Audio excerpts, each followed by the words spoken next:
Yo, everybody. Welcome to Off Panel, a weekly interview podcast about all things comics brought to you by Sketch.com. I'm your host, David Harper, and this week is the very special 300th episode of Off Panel. My guest is the writer of comics like Swamp Thing, Blue and Green, and the upcoming The Many Deaths of Laila Starr at Boom, as well as Radio Apocalypse at Vault. It's Ram V. Thanks for coming on, Ram. Hey, thanks for having me here, David.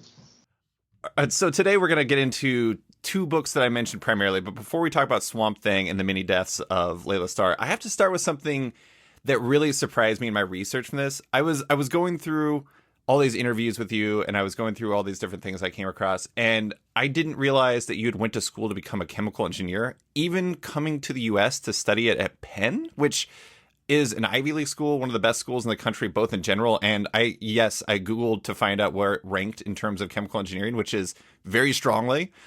Yeah. That's really impressive. I am interested in like how far down that career path you got before you decided to change it up.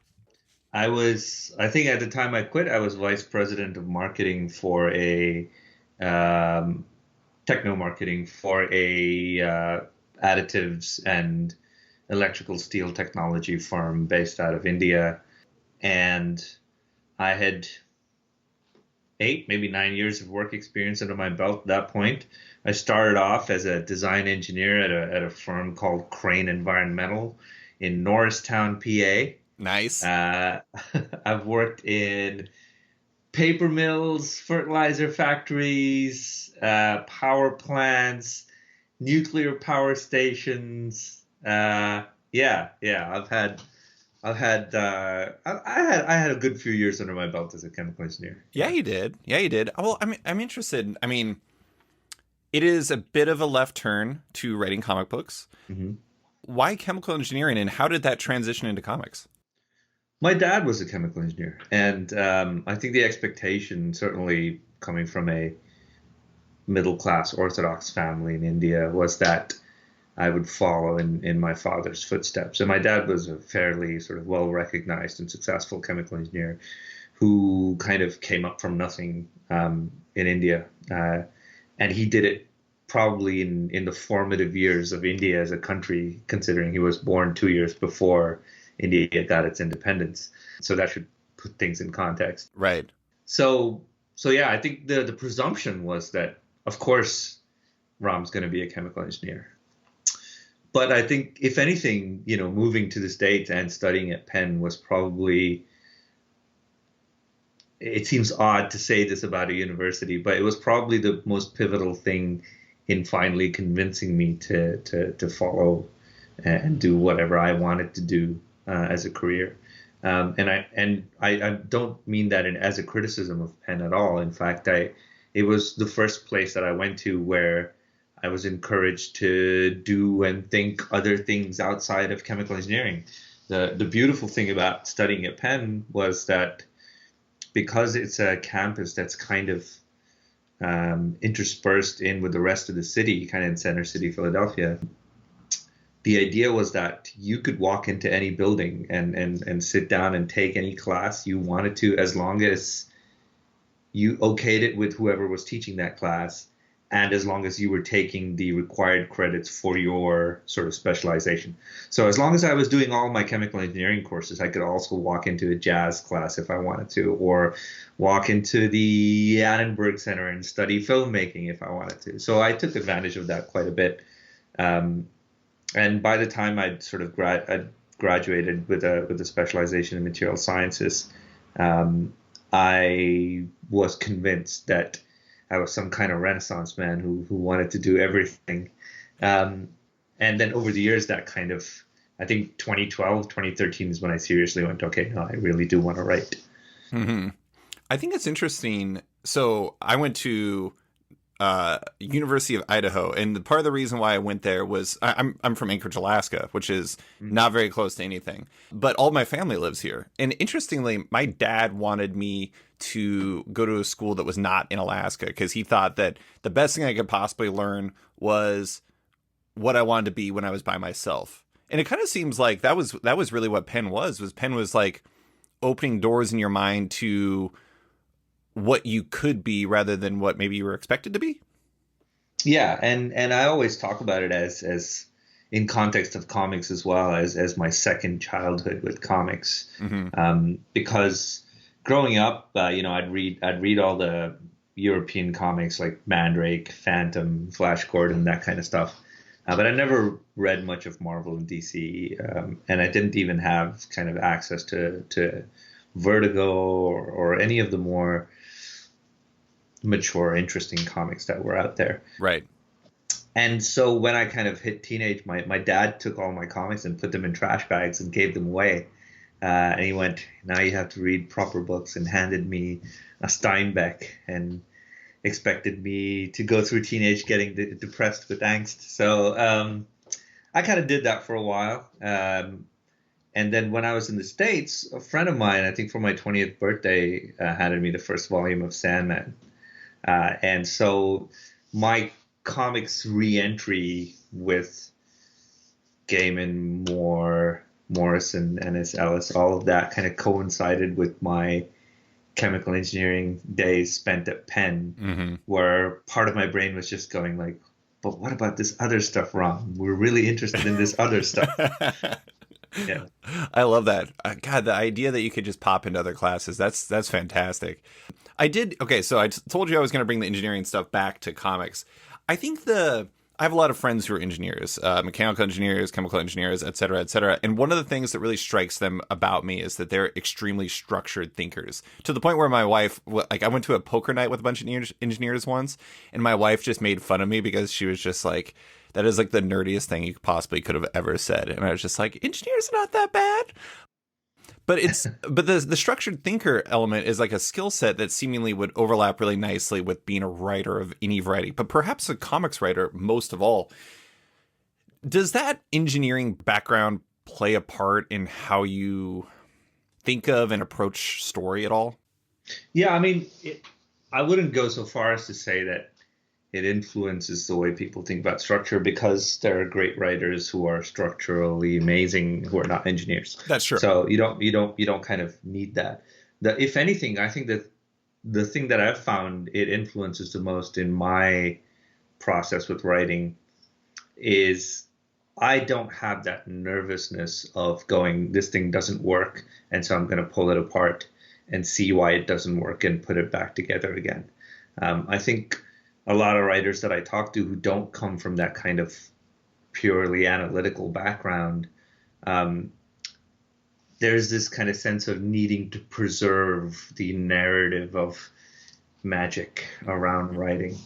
And that just doesn't go with my engineering brain. It just goes, no, it's not magic. It's clearly a thing that works like all other things, and it's put together a certain way. And maybe we're not equipped to analyze every bit of it, but there are bits of it that we can analyze, and we can see why it works versus why it doesn't work. And so I think that kind of analytical thinking certainly helps with problem solving and analyzing your own work and seeing where it's good versus where it doesn't quite fit. And then the other thing that engineering really taught me, which I think is far more useful in comics, is even if you're doing the best job in the world, there's going to be parts of it that you don't like, and that's okay, and you still have to do them. And I think that really comes more from my work experience than anything. You know, I used to walk around inside giant fertilizer tumbling equipment where the temperature was like 98 degrees, and because it was ammonia-based fertilizer, everything smelled like piss. And so when you've worked for like hours in a furnace that smells like piss, everything else feels like, yeah, sure, I can do it. No Paper mills don't smell very good either. No, they don't. Yeah. Will not. Yeah. I spent 3 months working at one in Alabama, actually. Wow. Yeah. You've had a lot of interesting travels. I mean, you've went everywhere. You were working you went to school in the heart of Philadelphia. You went to, where was it in Pennsylvania? Was it Norristown, yeah. Alabama. I mean, Mumbai, obviously. I mean, you live in London. I mean, that's just, I feel very sheltered. I've pretty much been in Anchorage, Alaska my entire life besides traveling. I need to get out more. Damn.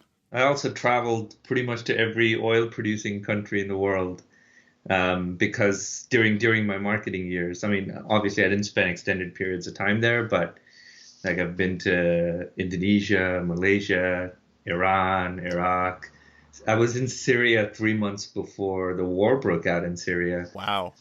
Yeah, yeah, yeah. So yeah, it's been interesting. Yeah, I mean, I do think it's really interesting what you were saying about how, you can like pull things apart and it like maybe it doesn't get to you in the same way. And I do wonder, like I had this one cartoonist on whose name is Brenna Thumler. She just had a new graphic novel come out this week, and she's very talented. But one of the funny things about her is, unlike most of her peers, she had absolutely no interest in comics until she was like late in college. Right. And the interesting thing is coming from her perspective as somebody who was more late to comics, she wasn't quite as precious with stuff. Like she didn't look at stuff and say, I need to be like this because this is the way it is. She just was the way she was because that's the way she was. And I do wonder if like maybe it's like a bit of that engineering background, but also like coming in late where you're just like, I can do this because they were doing it before me. Why don't I do it too? I can just pull things apart because they already were. Like Alan Moore didn't think about what other people were doing. He just did it. Yeah, yeah, and I think part of that also comes from. I remember having this. Sorry, I'm going to go off on a tangent, but I remember having this dinner conversation with Jamie Rich after I'd just done my first kind of DC story, and I think someone else at the dinner was like, "It's really important as creators to be fans of the things that you are writing." And I kind of really disagreed with that. And I wasn't sure if it was the right thing to say in front of an editor or not. But I was like, nah, man, I feel like being a fan has to be, there has to be a line of separation between being a fan and being a creator. Because as a creator, you have to be willing to do things to your own work in which you can't be precious. You can't already be a fan of the thing that you are creating, because in which, if that's the case, then you're always going to be creating within that box of things that you liked. Right. And so I think that applies also on a bigger level to any medium, to writing in particular, because you want to enter it with a sense of discovery and innocence yourself, where you're like, I'm figuring out stuff as I go along. And I think this connects back to a line that I really like quoting from Picasso, where he said, I spent XYZ number of years learning to paint like a painter, and then I spent the rest of my lifetime trying to paint like a child again. Mm-hmm. And I think that trying to paint like a child again, that's very important, because I think what he means to say is not literally paint like a child, but to approach every new painting with that same sense of curiosity and discovery and innocence. And I think as long as you're trying to preserve that with comics, or writing in any other medium, you'll always be willing to do things that didn't come before you, Right, right. Well, and also, I mean, I think that like you think about a lot of like the accepted layouts, or like, I mean, even if you're an artist, it's like you think about like Wally Wood and like the 22 panels that always work and everything like that. But it's just like Wally Wood, when he was working, wasn't thinking like, I mean, I bet a lot of those 22 didn't exist when he started working. And he was just like, yeah, here's some ones that work now. I'm going to bring this up. People can't see this, but I want to bring up this one page from Blue and Green in which you had like, Aditya did the TikTok dropping down the page. I mean, yeah, that's such an interesting thing, because it's more of like a partial prose layout mixed with like a background that is art, but it also is like completely like dissolving on like the right side of the page. And like that's not, I mean, if that's a traditional layout, I haven't seen it before. No, it's not. And it's also interesting because the way the prose is laid out on that page, it kind of echoes the way vertical panels were laid out on the previous page as well. Right. So like the prose are the panels and the art is the background. Whereas usually it's the other way around, where the art structures itself and the prose kind of falls into it, if you will. So we kind of wanted to play with that. The falling TikTok came after everything had been finished. Interesting. We'd done the whole page, and we sat there, and I think Aditya and I were on a call, and we kind of go through this process with every book, where the book's done, and then we kind of sit down and go like, what else can we do? And we got to that page, and I think we just went, oh man, wouldn't it be cool if the words were also dropping down with the papers that Anand's done? And yeah, we tried it and it worked. Yeah. And I think that's the kind of stuff that, like, I don't think either of us were ever asking, like, is it cool to do it this way? Has it been done before? I don't think that even featured in the thought process, if you will. Yeah. Do you normally get really formal when you're talking about ideas like that? Like, what else can be done? You just had that like tone of voice. I really like it. It's like the formal Ramon. uh, yeah, I mean, but I think that exists for me throughout. And I think it also became part of the reason we did Blue and Green the way we did, which is like I would write it, it would go to Anand, and Anand and I would spend inordinate amounts of time every day just sitting down with a layout of a page before he did the art. Mm-hmm. And then once the layout was locked in, he would go and do the art, and I would look at it when it was 80% done or so and start writing the next page. Mm-hmm. And so I really think the real sort of place where a comic gets made is in that layout stage. And I know a lot of artists have different opinions on this. I was talking to Ian Colbert once, and he was just like, I don't do any of that nonsense of discussing layouts with an artist. So I totally get that process, that part of the process is precious to people sometimes. But I also feel like that's where a comic book really gets made. So as a writer, if you're super interested in really having an input into how the comic reads and feels, then you have to be participating in that stage where the layout gets solidified. Yeah. Ram, you've given me a perfect transition. I love it. Well, I want to share an anecdote, and this is an egregiously long anecdote for a podcast, so I apologize in advance. But this is an anecdote both you and I featuring. So you and I both went to Comics Pro's annual meeting in 2018 in Portland, Oregon, where that's a big event where a bunch of retailers go and they talk about what's next or for the next year for comic shops, and a bunch of comic shops or retailers go. Bunch of creators go, et cetera, et cetera. And we got to hang out a bit because we're both friends with John Hendrick and Tara Ferguson. And throughout that whole experience, there's one thing that stands out the most about you. It was at the charity auction that they host each year. And one of the items being auctioned was a drawing that Matt Wagner of Mage fame was drawing right there in the room. And there was all these circle tables. I'm painting the picture for the listeners. There's all these circular tables in the room, and everyone's hobnobbing around the bar and sitting at the tables and talking and everything like that. And there's full of retailers and people from publishers. But during the time I was there, I think you and I were the only people who actually went and sat next to Matt Wagner and watched him work. Yeah. And it was funny because I would wander and I would get drinks and do all this stuff like that. But every time I went back, you were there watching him work. And I was, and like you were enamored with it and you were asking questions. And I remember it hitting me that you were both someone who loved comics and also that you were trying really hard to learn more about them, especially from somebody like Matt, who's been doing it for like millions of years. Apologies, Matt. You're not that old. Do you, I mean, it seems to me that like you're always, even though you're not beholden to what came before you, you're always really trying to learn about other ways that people approach this stuff and really trying to learn about the medium. Do you think that's a fair statement? Yeah, I mean, I think more than sort of any kind of motivation to like figure out the medium or anything, I'm just inherently an extremely curious person. Mm-hmm. You put me in a room with someone doing something that I don't know, and my first instinct is to go like, how are they doing that? And so I think I've kind of preserved that about myself all through. And I think it's also the reason why I turned out to be good at chemical engineering despite having like no innate interest in doing it, is because my brain just wouldn't let me go like, okay, you're not interested in this, so you don't need to know. No, I always need to know. And so I think it's more that. And because I don't do it with this sense of reverence of like I'm learning something, my brain just thinks of it as like, oh, this is information. One day I will use it at some point. And I think there are a lot of things like that have really helped. Just stuff that I've picked up sitting next to Jock at a signing, right? Listening to him talk about something while he's sketching, and he might just say it as a passing comment, but it will just stick in my head.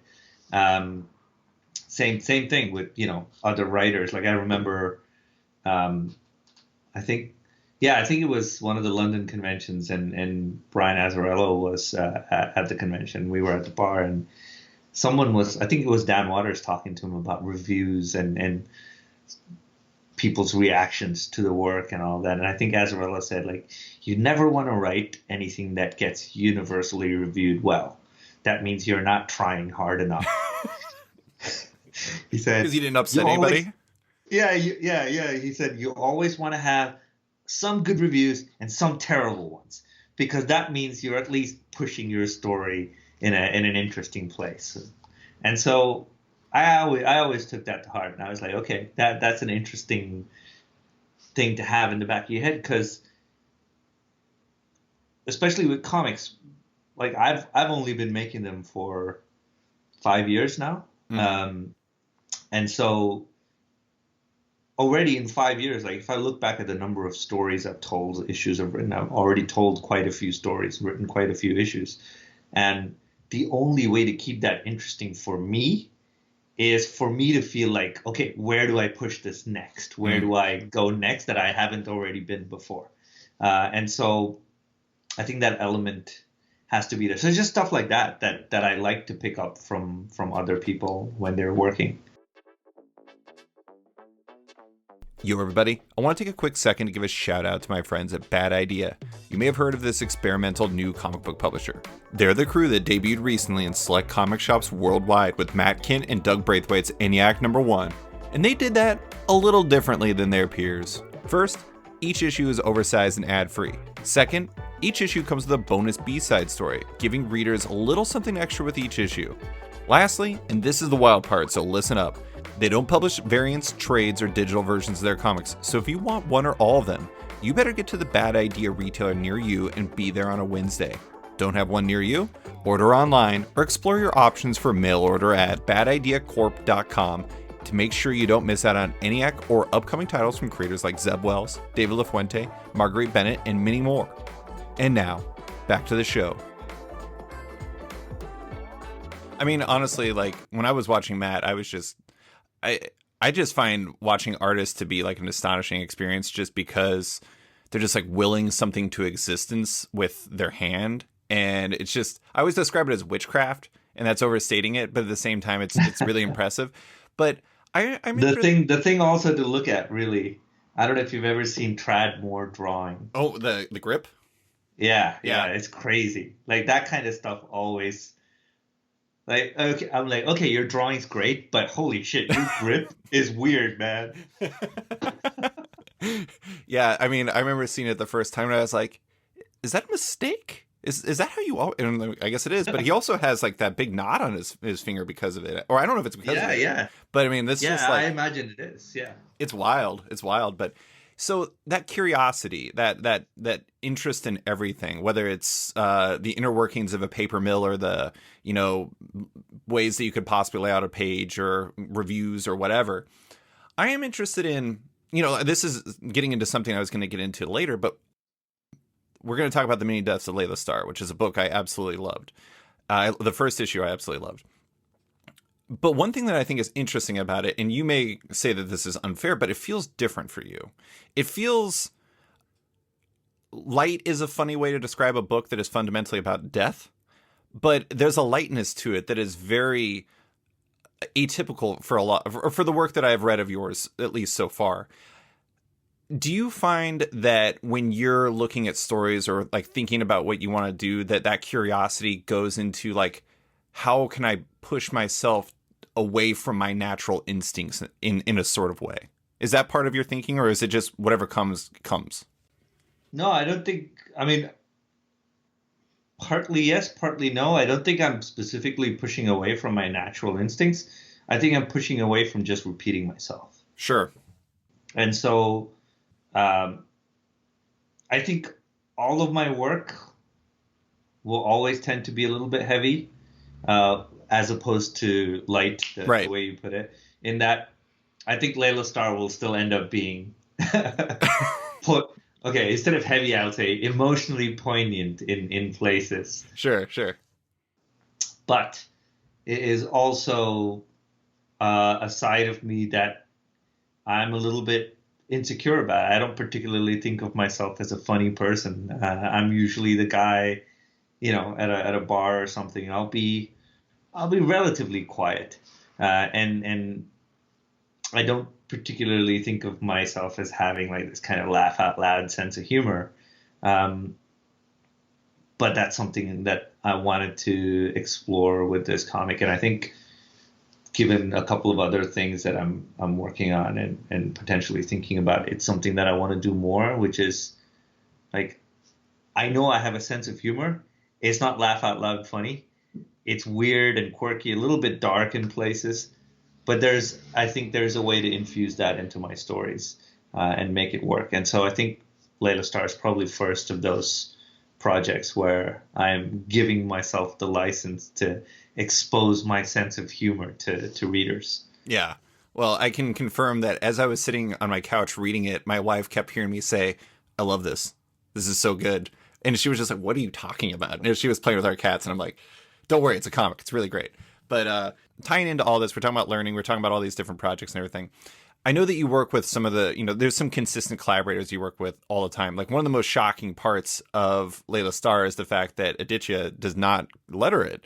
But I know that you work with a lot of consistent collaborators and everything like that. But do you find that, as you're newer to this and you're figuring everything out and you're working with vets like, Mike Perkins or Zermanico or whomever, do you find that you're learning a lot from your collaborators and, figuring things out just on the job? To an extent, yeah. I think equally, like, I also learn a lot of things from working with people who are new to comics as well. Sure. Like when Anand and I did Graffiti's Wall and then Blue and Green, Anand was still working on his first and second comic. Wow. But I've probably learned more about colors and design in comics from Anand than I have from anyone else.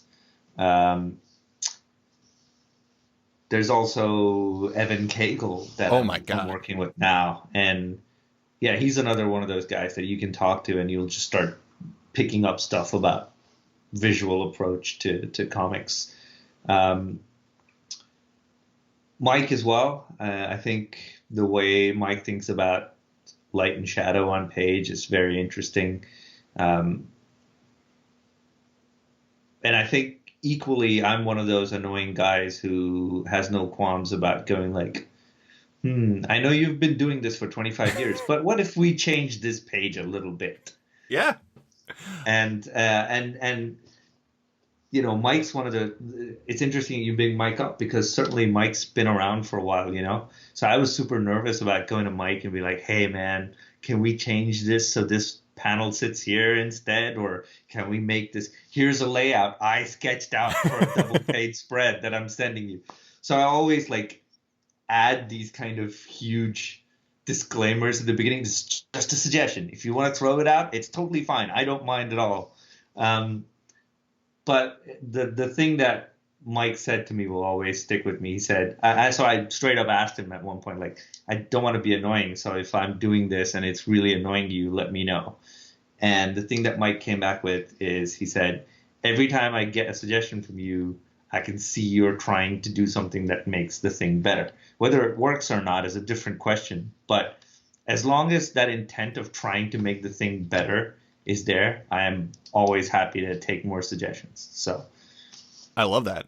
It's funny, and this is not slander to previous Mike's work, but there's something about the Mike and Mike connection, Mike Perkins and Mike Spicer, and the way that they work on Swamp Thing. That because I was initially a little skeptical of Mike Perkins's fit for Swamp Thing, but like the vibe and atmosphere of the story jives so well with what he was doing, and it's interesting you say that like you guys were kind of like pushing each other and trying to find new answers. There's like some elements, like I'm going to show you another page, so sorry listeners, like the first issue of Swamp Thing, there's this like title page that shows Becoming, and that panel is not something I normally would expect out of Mike Perkins. That's very it feels very filmic in a way. It feels very it's just like a slightly different vibe to it. And I don't know. I mean, it's just kind of interesting because like one thing I really appreciate about the projects that you work on, whether it's with Anand and or Aditya and or Mike Perkins or Filipe Andrade, all these projects, I don't know. I'm sure you've heard this before, but Kieran Gillen and Jamie McKelvey have that term, the faux cartoonist, where it's like the idea that the work is kind of inseparable. It's not just like straight writer, straight artist, assembly line. It's everyone together. All of your projects kind of feel like that. It feels like everyone is working in lockstep in a way that's kind of rare and more like a cartoonist. And that's kind of the vibe I got out of Mike's stuff, is just like it's elevated by challenging him to do things a little bit differently. And it's interesting to hear you say that is quite literally what you were doing. Yeah, I think we do that with each other, and I think there's also a lot more conversation between everyone working. Like even Mike Spicer will come back with colors, and I'll be like, "Hey man, I know you're doing this, but what if we change this to like a pink for some reason?" Mm-hmm. Like, I have no reason why that has to be pink, but I'll just be like, "What if the sky was pink?" Right. And he'll do it, and sometimes it will work. Sometimes he'll be like, "No, it's too crazy." But I think that willingness to try and do it, I think leads to interesting results. And I think if you thought issue 1 was an interesting sort of departure for the kind of work that you were expecting to see visually in the book, I think as it goes on, like I've just gotten the pages for issue 3 and 4 in, and at the very least, they are stunning. At the very least. I do love, I actually didn't know Evan Cagle did interiors, because I mostly knew him from his amazing covers for Strange Skies over East Berlin. And I love that he's going to be doing interiors. It was Catwoman, right? Yeah, and Evan and I have been working on a creator-owned project for a while as well. So we've actually finished the first issue of that. Wow. Unfortunately, it kind of fell prey to COVID things, but hopefully we kind of get back onto it as soon as this Catwoman issue is done. Mm-hmm.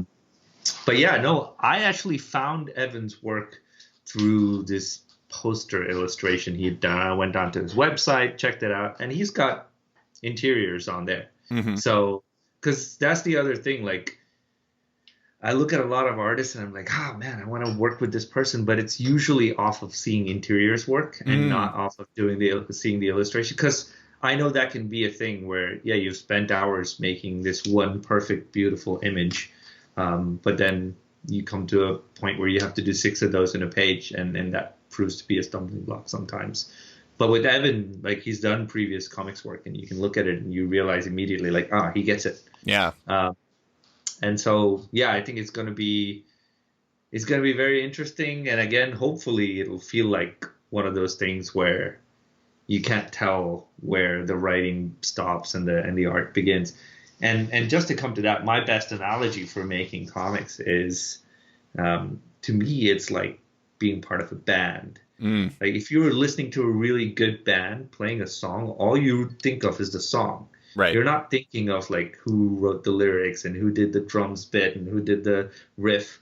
That's how reading a comic should feel. You shouldn't be thinking about whether the writing and the art are feeling like they are in step with each other. It should always be the case. Yeah.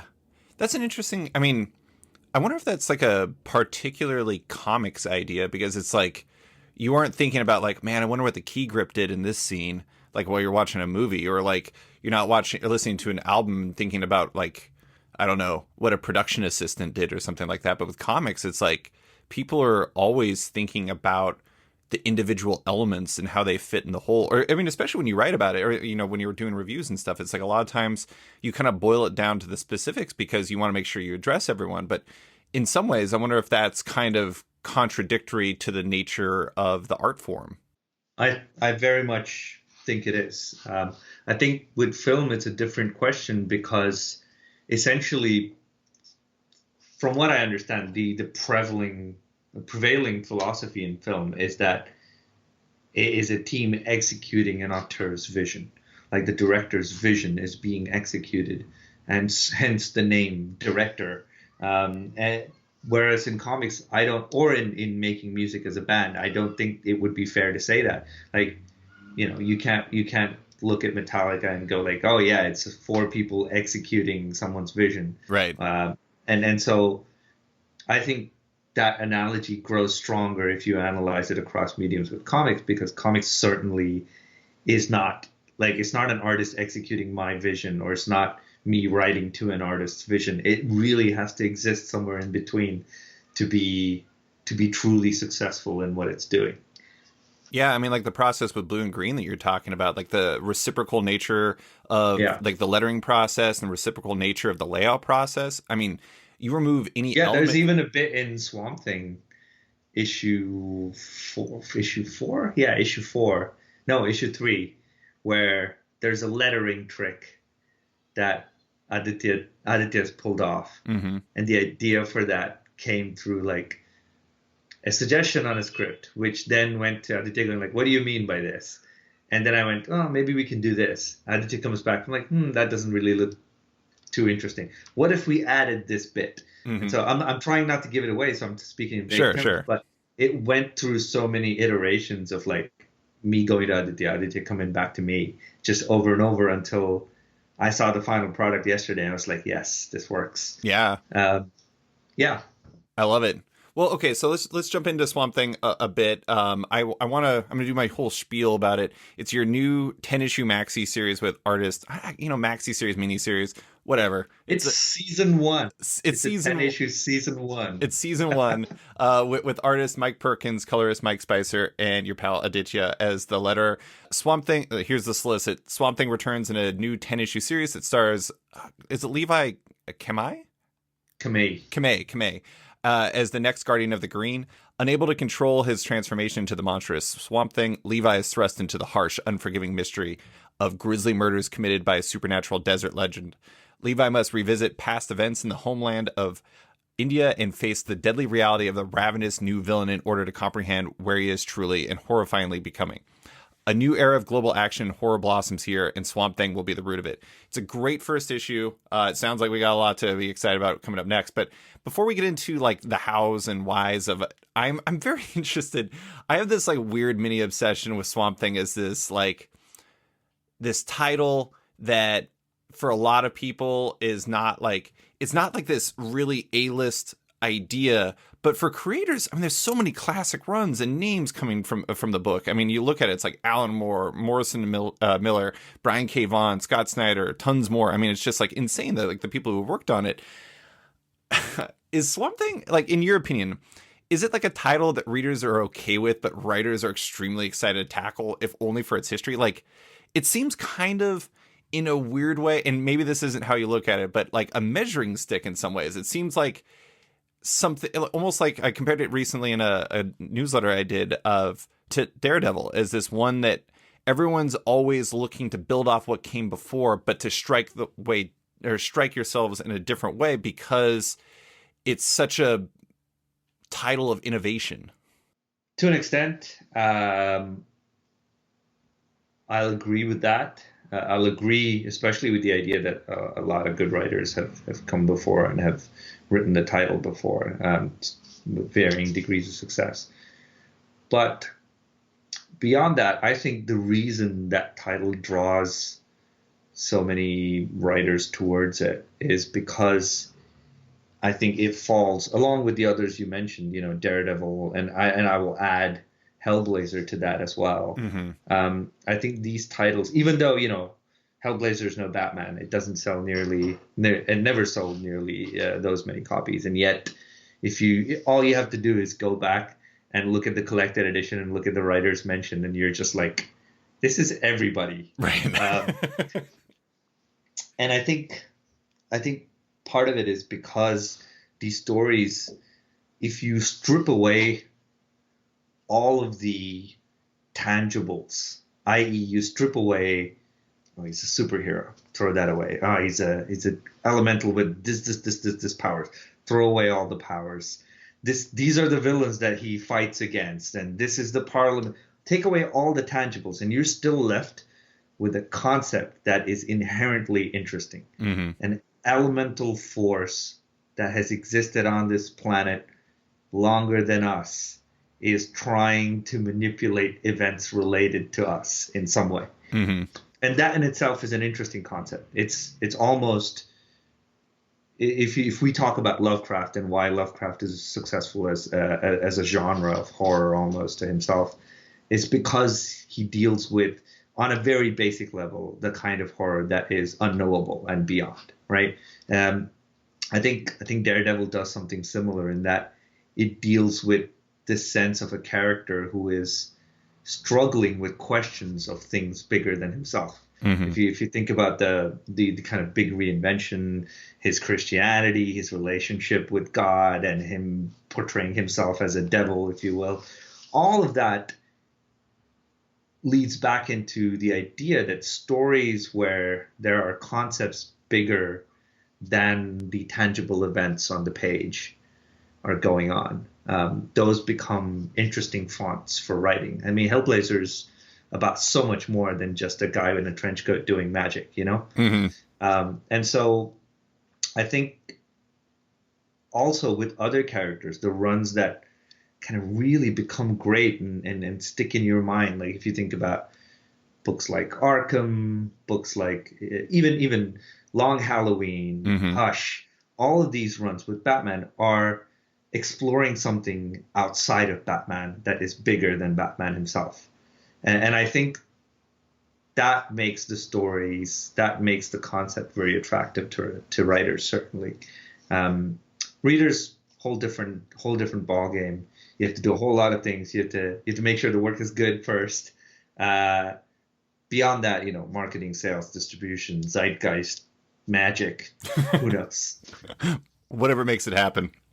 Yeah. I mean, to an extent, I would go so far as to say that, and I don't mean to sound disrespectful of anyone who's actually supporting the work, but readerships don't feature, at least in the creative decision-making and creative process for me.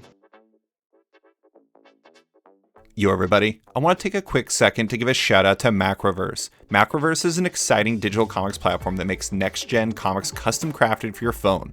Macroverse's comics utilize its unique tap story format, which ensures this isn't a PDF on an iPad or an endless scroll, but a designed for a mobile experience where every episode is crafted to take advantage of this one-of-a-kind style. Macroverse is curated for quality, with every series they publish being something they believe deserves to be read by a massive audience. Think of it like HBO for comics, with over 35 titles and 400 episodes from names like Brian Stelfreeze, Juan Doe, Paul Scheer, and more. Check out Macroverse today by downloading the app on iOS or Google Play and get started with a rotating collection of free episodes or unlock the entire universe for just $4.99 a month, with half of all profits going to the creators themselves. And now, back to the show. I mean, I don't think that's disrespectful. I mean, if a person who was working in isolation was trying to think about, I mean, it's kind of like in movies. Like movies have fallen to the idea of four quadranting ideas and everything, and it's where you're trying to please everyone. And sometimes when you try to please everyone, you're pleasing nobody. I mean, yeah. I often think, a part of the reason I think that, you know, things like Daredevil and Swamp Thing have the ability to have these classic runs is because maybe they have a little bit more freedom for creators because they're not, you know, Iron Man or they're not Spider-Man or they're not Batman. I mean, and it is interesting with DC stuff. A lot of times, like the most interesting work is the stories that are told as Elseworlds, if you will, like the out of continuity stuff where you have that freedom. But I often think that when you don't have to think about like what this means to the rest of the universe or what this means to, you know, readers' expectations, that frees you to tell the best version of a story you possibly can tell. I mean, fundamentally, the way I think about stories is precisely that, which is the whole reason a story works is because, in my opinion, as a writer or as a creator, as an artist, and any work of art for that matter, is you expressing yourself. Right. It's not communication, it's expression. And then somebody will look at whatever you vomited onto a medium. Somebody will look at it and they will take your expression and they will formulate their interpretation of it in their heads. Hmm. And so the only way to guarantee some measure of some measure of transfer of some intangible thing that you're trying to express is to express it in a way that is authentic to yourself. Hmm. And so if I'm going to write a story about, death, I have to put my feelings of death and my experiences of death and my worries and fears and joys with death onto paper. And I have to trust that whoever is reading it is going to get it and understand it in a way that makes it enjoyable or interesting for them. The moment I try to write in a way where I'm trying to look at it from their perspective, I've kind of lost the whole point of creating fiction. Yeah. Yeah. I mean, if you're not being true to yourself, I feel like, I mean, I don't even know what you're doing there. At that point, you're trying to play a role, and that's not going to be very interesting, to be honest, I because mean, to circle back all the way to the beginning of the conversation, the whole reason I started writing is because I didn't want to be engineering things for oh, work. yes. I was literally just going to bring that up. I mean, honestly, like that's one thing I noted, and I'm not saying that like I'm making the assumption that you have a complicated relationship with your parents or anything, but it is interesting. Like in Swamp Thing, like Levi is the guy who left. You know, he's the one who left his family behind, and I think he was coming back from Delhi, right? Well, Northeast India. So Kaziranga is, I think. Sorry, I'm gonna go off on a tangent here, Go ahead. but someone said that, oh man, you're taking him away from the bayou. I'm like, there are swamps in other places in the world. Thank you. Kaziranga is one of like the world's largest wetland forests in India. It's in Northeast India, and so that's where we're basing him off of. But yeah, I mean, it is interesting looking at like Levi and seeing his relationship with his family and seeing all that. And, you know, it's considering, you know, your chemical engineering background and like the relationship with your family. It was like, in my mind, especially as I was reading those interviews, I was like thinking, you know, Rom feels present in this in a real way. And I'm not saying, I'm not trying to, you know, armchair psychologist, you know, become an armchair psychologist or anything, but where did Levi and this story of a new Swamp Thing come from? I think sort of parental conflict has been a go-to area of exploration for me anyway. Yeah. It has existed in a lot of stories that I've done, and probably will continue to because I think I'm trying to work through something there. Um, but beyond that, I also wanted to. The only way to write a character and make them feel authentic is to put a little bit of yourself into them somewhere. And we are all multifaceted, complex people in ways these characters can never be, but you can at least explore some of those facets with these characters. And I like the idea of kind of juxtaposing this person who doesn't know where they come from, who doesn't know if they're comfortable in their new life in the States or if they were comfortable in their old one in India, um, who's always looked at as this foreign object, regardless of where he goes. He goes back home, they're like, oh yeah, he's the foreigner, come back home. He goes to the US and he'll always look like he's from somewhere else. And so that kind of feeling of being an outsider um, is then juxtaposed with the idea that he is transforming into something else that he doesn't recognize himself. Right. And I like that idea. And so I think that became the emotional core of what this story will explore. And then also on the bigger sense, I wanted to explore the idea that we, like plants do, plants have this thing called epigenetic memory, where generations of plants will carry the memory of what happened to their predecessors 2 generations ago. And that's a really beautiful way of looking at the distinction between an individual and a humanity. Mm-hmm. Right? The individual, sure, carries the memory of their lifetimes, but stories are our epigenetic memory. History is our epigenetic memory, and it influences the things that have happened to us as a whole, influence what becomes of us, what we do, the actions we take as a group.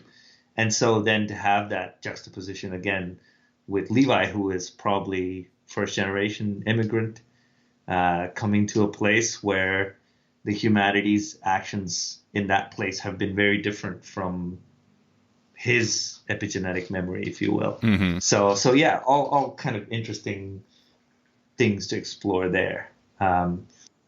Beyond that, I just wanted to have an Indian character, play a lead in a story, which has been an endeavor of mine for quite some time. Yeah. I do think it's interesting. You were saying about like people being welcoming.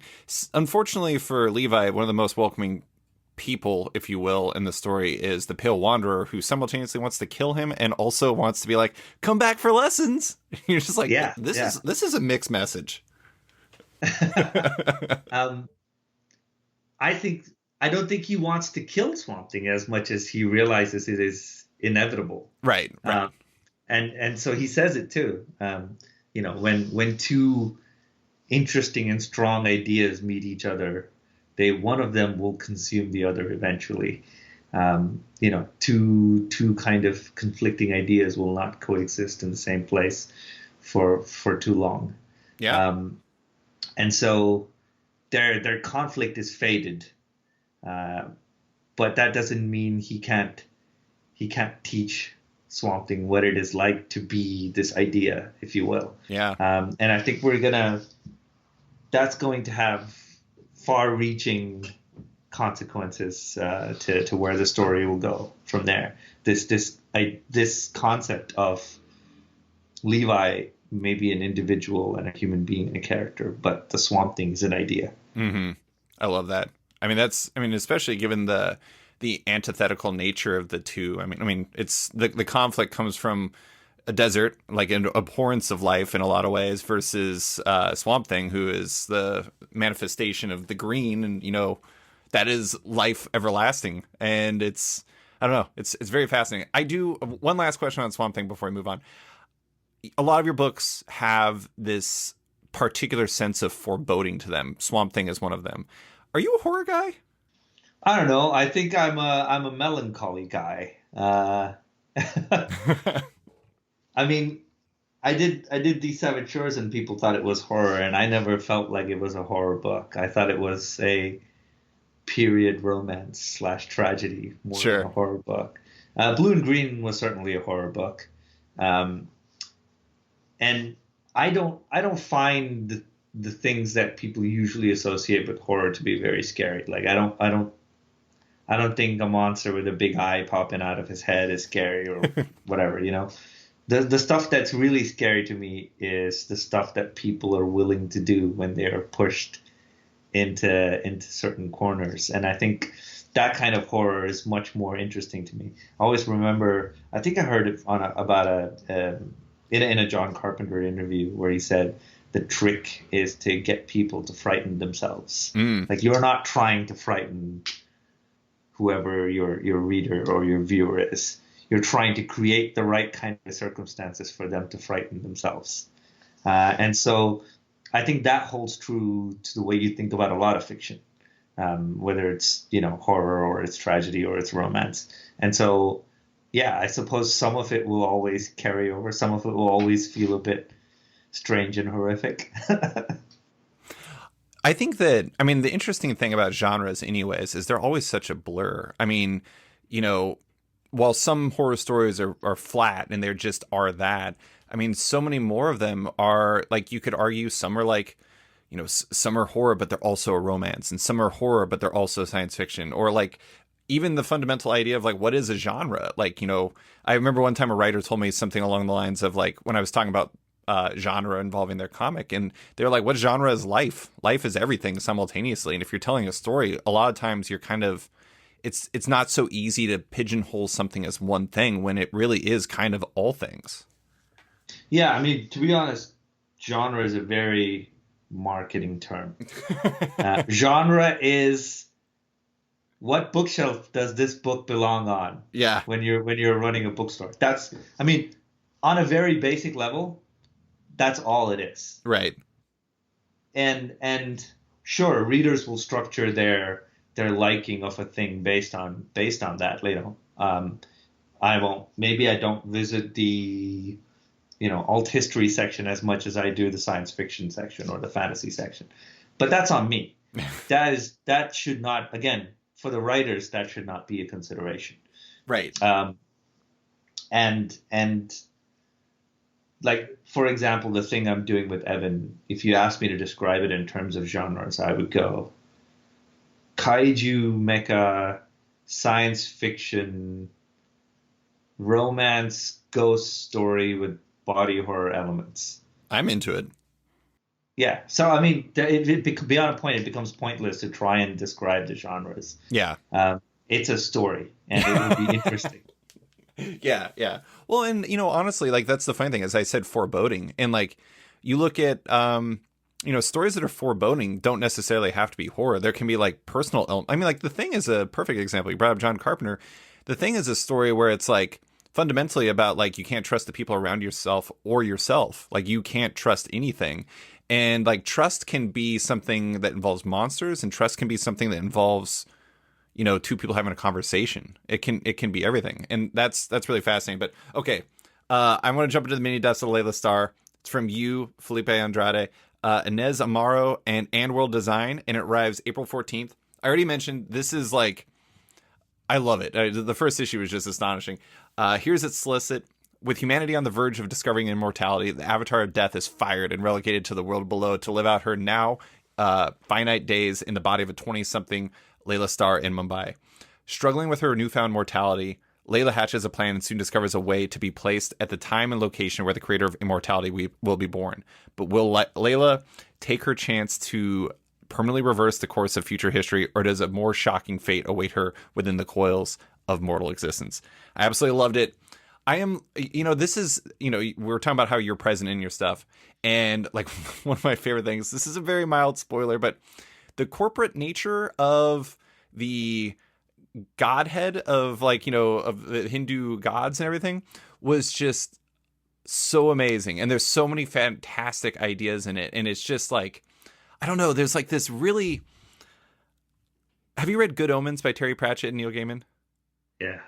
Terry Pratchett was very much a touchstone for this book. I really got like some vibes of Terry Pratchett in here, and it was really, I mean, reading it, like it's got this like storybook feel to it, like especially in the narration.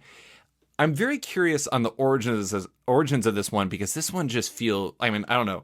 The first one, I'm just like, I want to yell at the rooftops to tell people to read this because it's so good. Yeah, the origins of it, I'm very hard pressed to explain, because this is an idea I've had since before I started writing. Oh. This kind of, death comes down to the mortal plane and has to become immortal.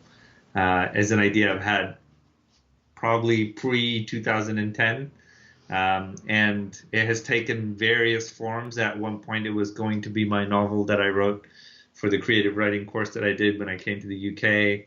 I've written short stories based on the idea, so it's been a thing that I've kicked around for quite some time inside my head. Mm-hmm. And then obviously Gaiman's death is a big sort of touchstone for me, and I was when Eric Harburn from Boom came to me and said, "Hey, I want you to do something that's like Gravity's Wall, but a bit more, high concept, a little bit more fantasy, but I want to do something that feels very authentic to where you come from, while still holding on to those kind of familiar elements that people will go like, oh, okay, this is like American Gods. This is like, it's not." So I think once those kind of suggestions, ideas, etc., came together, this kind of became solidified into a thing in my head.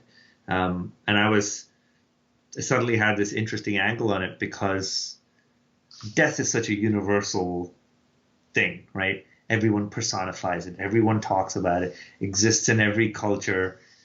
But in every culture, it's slightly different. Like there are cultures that will look at it as the end. There are cultures that will look at it as like the pause button, where if you look at Hindu mythology, death is just a point in your reincarnation cycle. Mm-hmm. Like, here we go again. And in other cultures, it's supposed to be an extremely spiritual moment of contemplation and melancholy, while in others, you drink yourself silly in the memory of someone who's passed on. So there's all these different connotations that I felt like, okay, I can challenge people's idea of what death personified would look and feel like. But equally, I'm also writing this for people who I imagine will be from India and Indian culture reading it, and I want to challenge their ideas of how they think about their own gods, because I think Indian society is in a place right now where it is a far more fundamentalist place than the one that I left to come to the UK, and people think of their gods as these kind of infallible, all-powerful demiurges, whereas really they're just people sitting in an office making mistakes, getting bored, doing their thing. Yeah. So I wanted to do all of those things, and I think all of those things found their way into this first issue. I do want to say, though, you will be surprised as to where each issue goes. I am absolutely certain. I mean, that's the thing is like, first issues are really fascinating because, like, they're fundamentally designed. I mean, obviously they're meant to be a key part of a story, but also they're fundamentally designed as hooks.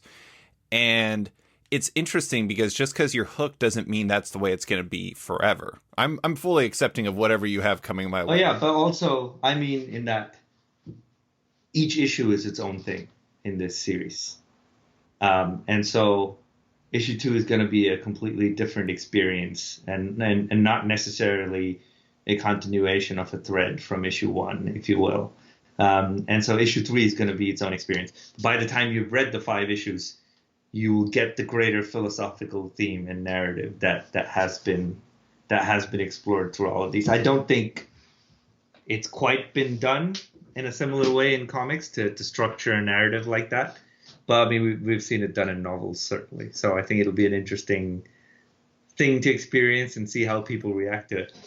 Now I want to know, but I've like, this is like interviewer 101. Don't ask about plot or don't ask about structure for things that are coming.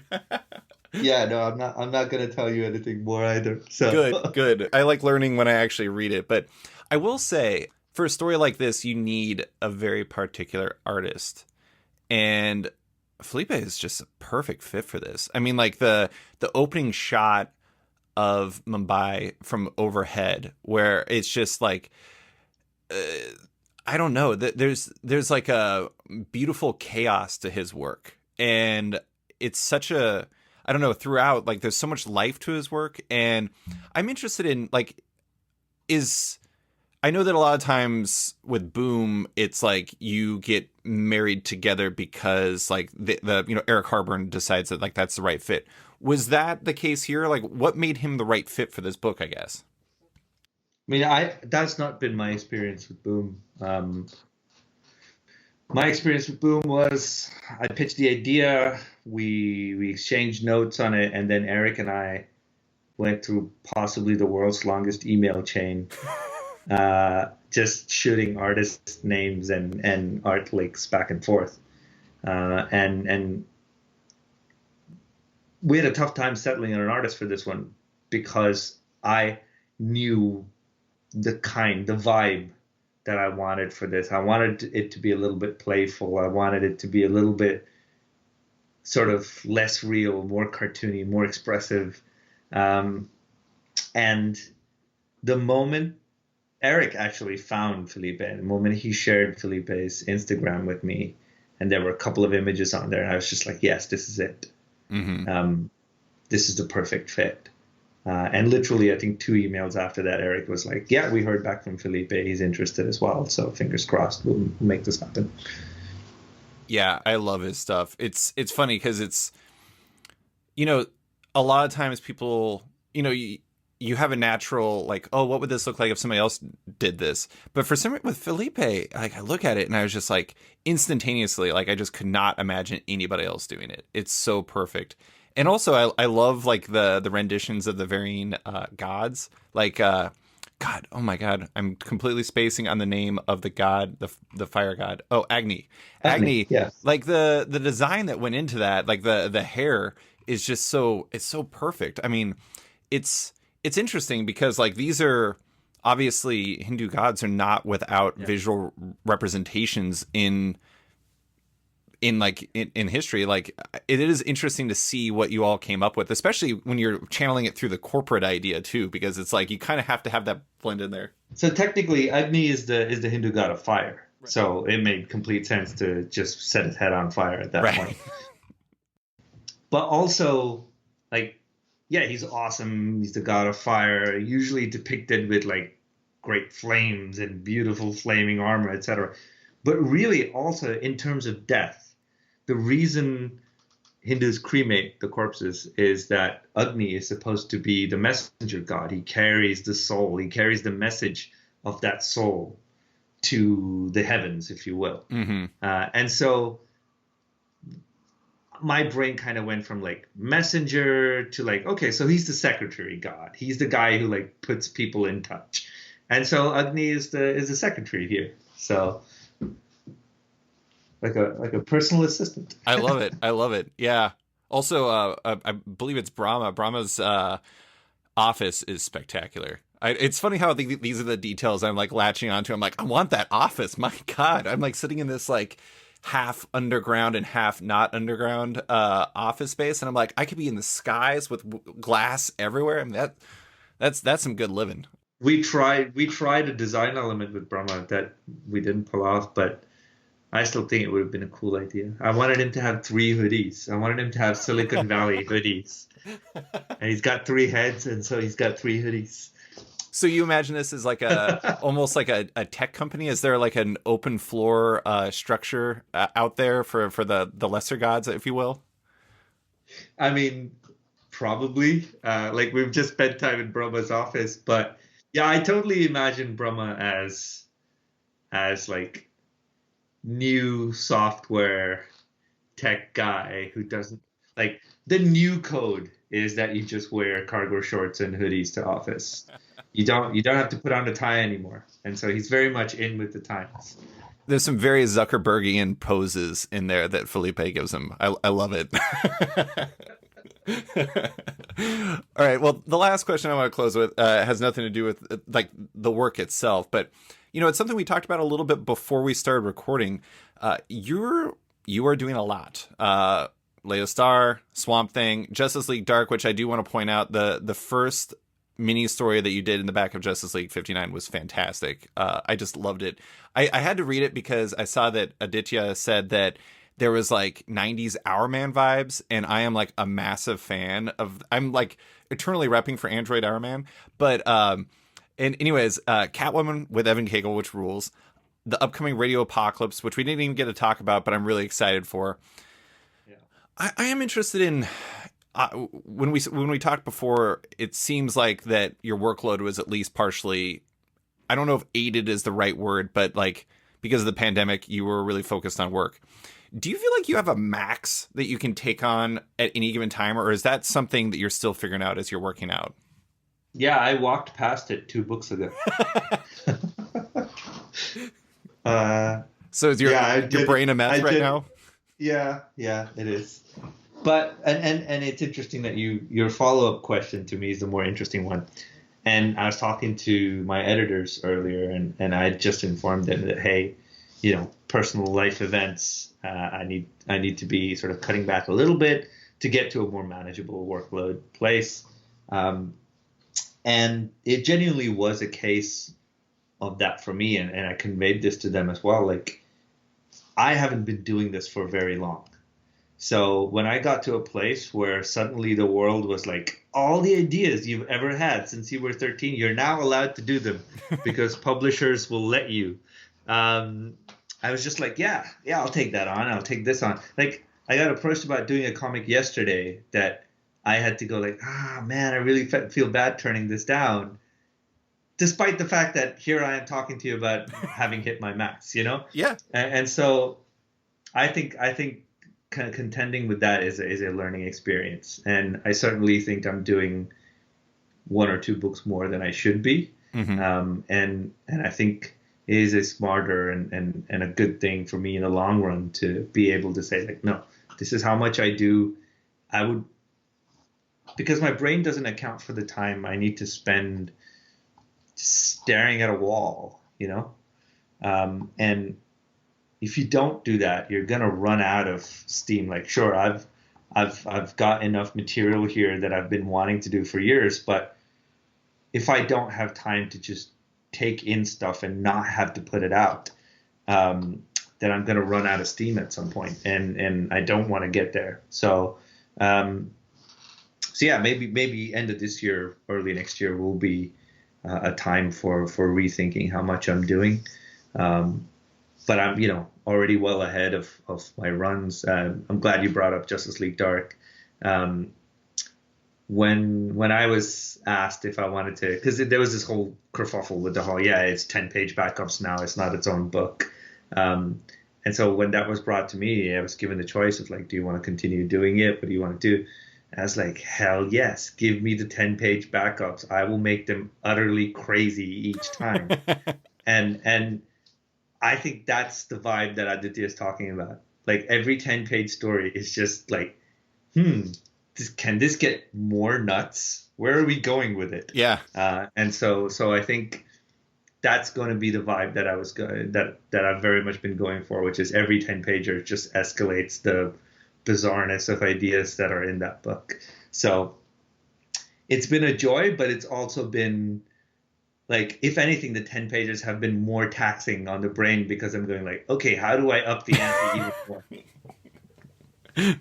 And so that has been an interesting exercise, but hopefully not one that I will continue doing for too long.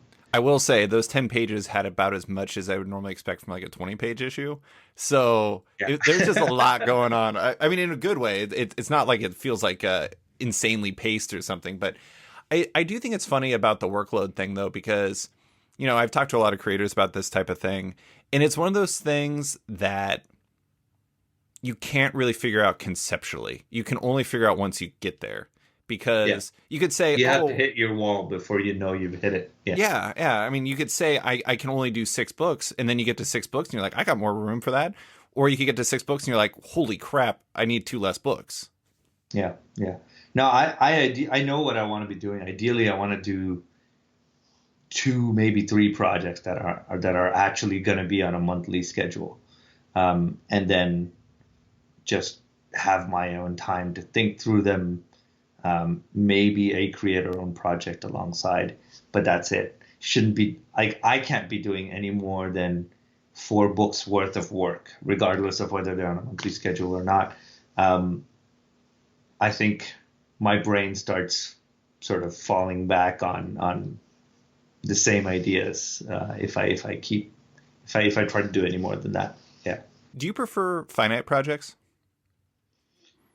not really. I mean, I had this conversation with Dan Waters earlier in the morning. I don't know. I keep changing. Like, I didn't really like one shots before because I was like, I like to tell stories with some measure of scope and scale. Um, and I feel like there's always more pressure with a one shot because you have to make it work Yeah. within that time. And starts feeling dangerously close to a gimmick.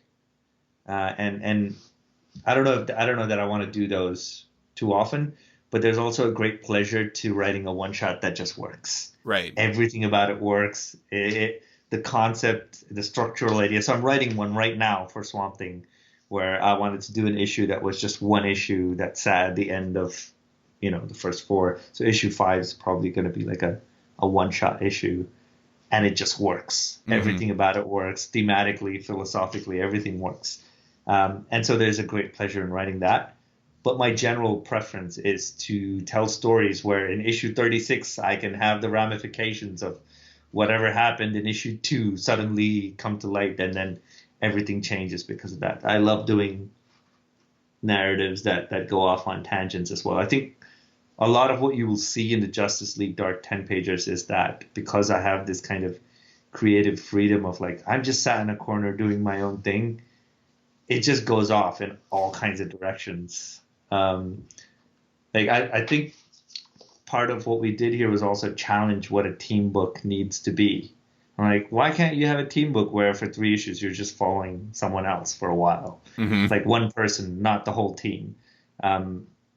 Why can't you have a team book where someone joins for 4 issues and leaves after that?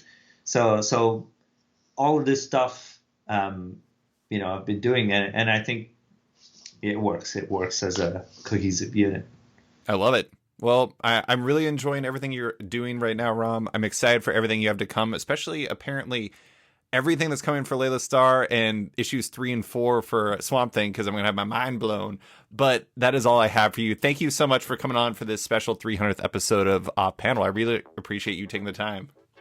Yeah, congratulations on hitting the big 300, and a pleasure to be here.